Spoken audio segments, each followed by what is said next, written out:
When we last left the team, they had traveled to the Astral Plane, a bizarre realm that only the dead or those without a mortal body can reach. Having temporarily left their own bodies using the powers of Teferi Tende and myself, the team now sets out to find the Orb of Spirit, an artifact that can control life and death itself. However, their progress has been impeded by several insane human souls, all ready to tear them limb from limb. Alright, it's Lupine's turn first. I'm just going to take one of them on and basically just knock them out. Alright, let's see how that goes. So you're just gonna fight them all fisticuff style. Well, with my knives. Okay, you're off to a good start. It's a 16. Yes! Okay, that's one. Alright, Somni's turn. Knowing how these spirits can be when they get too close, I'm going to elect to stay far away from them, and I will send out a psychic blast. Okay, Psychic Blast. It's an 18. Yes! Frankman, it's your turn. I shall take on this ghost zombie. Okay, what are you gonna do? I will attack them.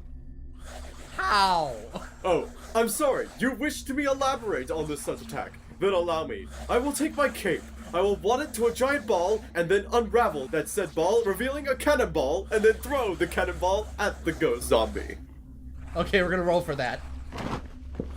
Sorry, Captain Frankman, it's a 19, which means the ghost zombie jumps on you and gives you a socking to the face. Yeah! And the cannonball also hits me in the head. Yes, the cannonball backfires and hits you in the head. That's a minus 25. That's what happens when you take too long to do an attack. I wanted to be flashy! Alright, it's Nyquist's turn. What are you gonna do? I'm going to try and hit the one that hit Frankman, just a sort of sonic wave at him. Alright, you're going to disrupt the spirit's frequency by throwing a sonic wave at it. Yeah! Alright, let's do that. Make him go all fuzzy. Darn it, it's a 5. One of the lost souls jumps you before you can attack. That's minus 25. I thought you were helping me, Nyquist! I tried! Okay, so back to Lupine. Alright, you step aside, you two. I'm getting my rifle out and just shoot at center mass. Okay, let's see if the astral projection of a gun does anything. Dang, it's a 1! It just went through him. You almost hit me! You thankfully missed Captain Frankman, but the soul that was attacking him has now jumped off him and rushes over to you where it promptly strikes you in the face. That's minus 25. Okay, I can see that bullets do not affect lost souls at all. Okay, back to Somni. Can I have Fulgur strike him with lightning? Sure thing. Let's see how that works. Good luck tonight, it's a 14! Yay! You take out the last 2 spirits with a lightning blast. So with the ambush dealt with, you guys continue down the path toward the lights, surveying the odd surroundings as you go. Until you come to a mysterious, massive house. How big is the house? This house is so big, it's only 2 stories, but for some reason, it stretches like a freaking wall. Is this Donald Trump's wall? Oh god. You have 2 options here. You could try to find a way around this extremely lengthy house, but it doesn't look like there's an end in sight. You could try going over the house, or you could try knocking on the door. Or we could blast it down. Hey, you could try that too. How about we just knock on the door? No, here's what we do. We knock on the door. If nobody answers, we destroy the house.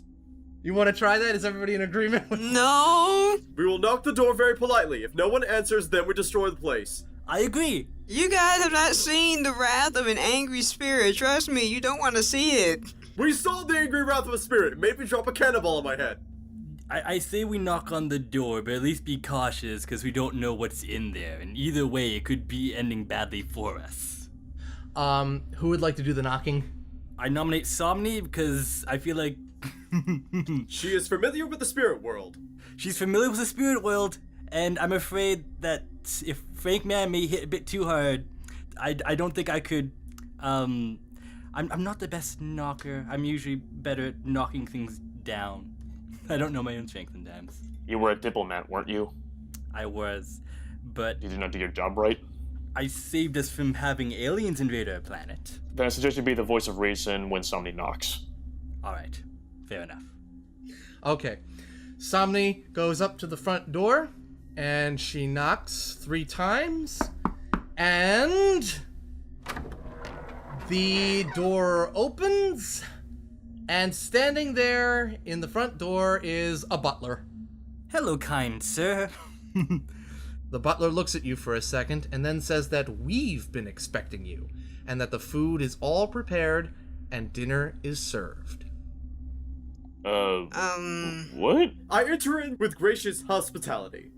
Okay, so Captain Frankman strolls right in while you guys are just kind of sitting there outside. I I'm like, just to clarify with you, my good sir, we are, let's say we're a little bit lost, and we're not quite sure we're the people you're looking for, but could you elaborate on who you were expecting? The butler says nothing and continues to walk back into the house down a hallway. I keep walking down that hallway. Frankman is already going. May as well make sure he doesn't kill himself. Yeah, that's probably the best. will just go in and I'll just be on alert in case something happens. Okay, so the 3 of you follow Captain Frankman and the butler down the hallway, and as you enter the house, the door slams shut and disappears. What the? I knew I should have broke it down. I can make one later. Despite this, you continue to follow the butler. He turns the corner, leading into another room, and holds out his hands, motioning for you to enter. He says to please have a seat and enjoy. You all look around the corner and see a fairly massive dining room with 10 other people sitting there and enjoying what looks to be an amazing feast. Practically every kind of popular dish is served and fresh looking on that table. Hello? I sit in the chair in a regal manner. I sit down, but refrain from actually eating anything. I do the same. I will admit that I've been pretty hungry since the war was over, but I'm going to refuse the tendency. I wonder who's the host of this party. Indeed. So, I have a question. Looking at them, can we glean any sort of, like, hints as to what kind of people they may be? Like, in terms of, like, if there are spirits, like, around what time period they were, like, you know, became spirits, or, like, if they seem to be rather high-class people, or nice-looking people, or if they look kind of shady, or... They look like people that you'd see on the street today. So... that food there looks pretty tasty, and the butler seems eager for you all to eat something as he constantly reminds you that the food will get cold if you wait too long. Frankman does not require nourishment. I graciously say thank you, but we ate before we came. After you say this, the butler doesn't show much emotion. He just kind of stands there and stares at you. Sir, are you okay? It's kind of rude to stare at your guests like that. Can you turn at least like 45 degrees away from us? Thank you for your hospitality, sir, but you're kind of freaking us out. Suddenly, the butler moves over to the opposite side of the room from where you entered. There are 2 doors leading to another part of the house there. He stops in front of them and then turns to you and the other 10 guests. The 10 other people stop eating and turn to where the butler is. The butler announces the arrival of the house's master. He opens the door and out comes a man. A man Somni recognizes all too well. Oh my god, we need to get out of here like now. What? What's wrong? Just seriously, we need to get out of here. We need to go. Who is that? Can I punch him? Please don't. No, I really want to punch him. He looks like someone that I really want to punch. Frankman! You sound like it's very serious that we leave, so instead of arguing, I think we should all at least try to escape. Very well. I pick up everyone and whoosh out. All exits close before you can escape. I slam into the wall then. Yes, you slam into the wall, no damage taken. And the reason for that is because the wall, doors, and windows of this massive house are now made of what appears to be rubber.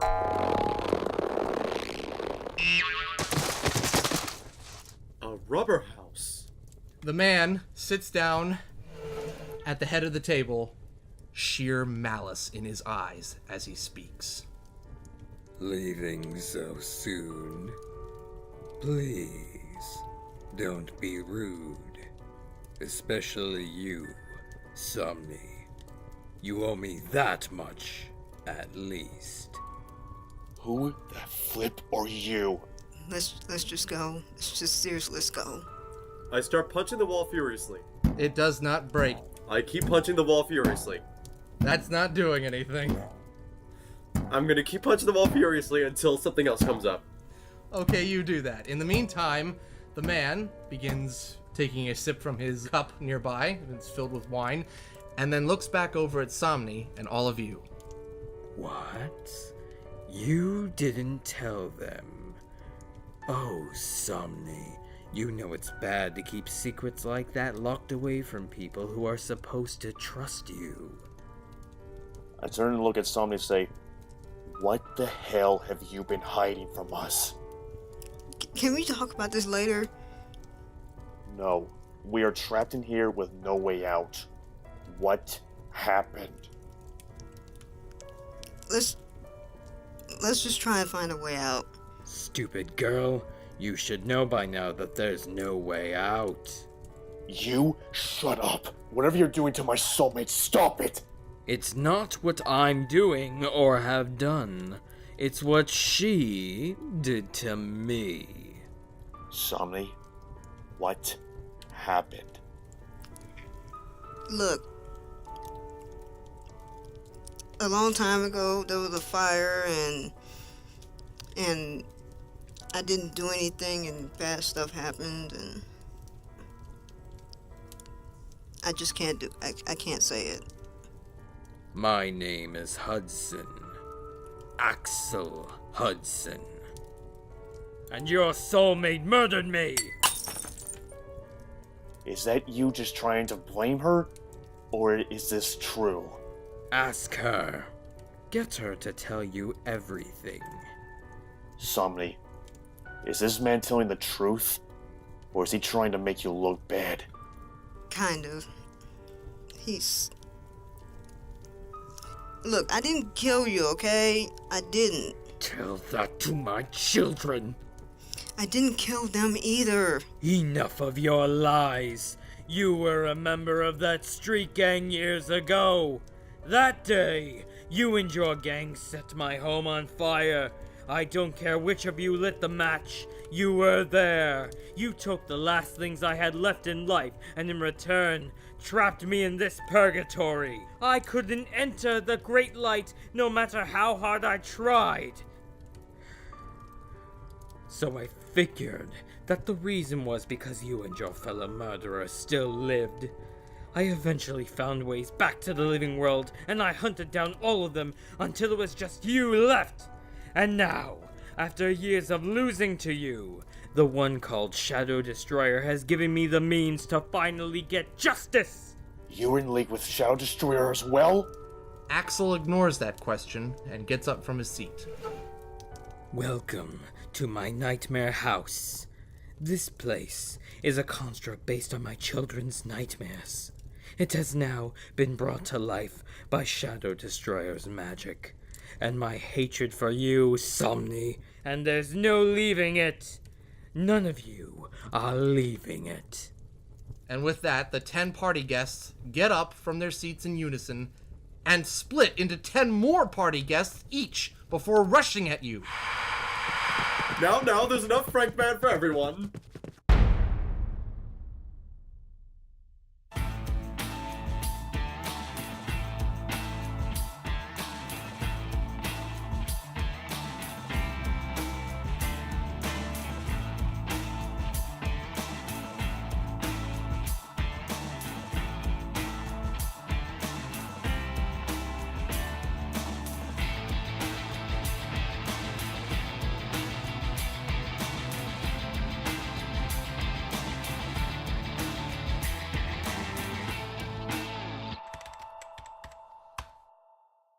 Thank you for watching Tale on the Air. The characters and world of the Champions RPG are owned by their respective owners. The characters created by our contestants are owned solely by the contestants.